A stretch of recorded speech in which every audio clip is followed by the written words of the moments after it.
2004 সালের 21শে আগস্ট রাজধানীর বঙ্গবন্ধু অ্যাভিনিউয়ে গ্রেনেড হামলায় আওয়ামী লীগের 24 নেতাকর্মী নিহত হয়। এ ঘটনায় করা মামলায় 2018 সালে বিচারিক আদালত লুৎফুজ্জামান বাবরসহ 19 জনকে মৃত্যুদণ্ড ও তারেক রহমানসহ 19 জনকে যাবজ্জীবন কারাদণ্ড দেয়। তবে ছাত্র জনতার আন্দোলনের মুখে শেখ হাসিনা পালিয়ে যাওয়ার পর গত 1 ডিসেম্বর মামলার যথাযথ সাক্ষ্য প্রমাণ না পাওয়ায় সব আসামিকে খালাস দেয় হাইকোর্ট। এরপর এর বিরুদ্ধে আপিল করে রাষ্ট্র। বৃহস্পতিবার চূড়ান্ত শুনানিতে আসামিপক্ষ বলেন, হাইকোর্টের রায় বহাল রাখলে আইনের শাসন প্রতিষ্ঠা পাবে।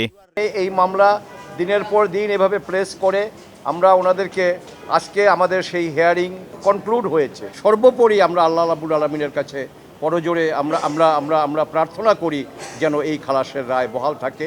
এ সময় লুৎফুজ্জামান বাবরের আইনজীবী বলেন, খালেদা জিয়াকে এ মামলায় জড়াতে বারবার চাপ দেয় তৎকালীন সরকার।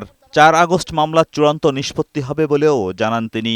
বাবর সাহেব যে কথাটা আমাকে প্রায়ই বলেন, তিনি বলেন যে তাকে এই মামলার আসামি করা হয়েছে কারণ তাকে বারবার বলা হয়েছে ম্যাডাম খালেদা জিয়ার বিরুদ্ধে বলার জন্য।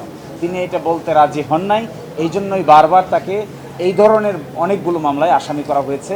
এদিকে তত্ত্বাবধায়ক সরকার ব্যবস্থা সংক্রান্ত সংবিধানের 13 সংশোধনী বাতিলের রায় পুনর্বিবেচনার আবেদনের শুনানি হবে আগামী 26 আগস্ট। এজাজুল হক মুকুল, বৈশাখী সংবাদ, ঢাকা।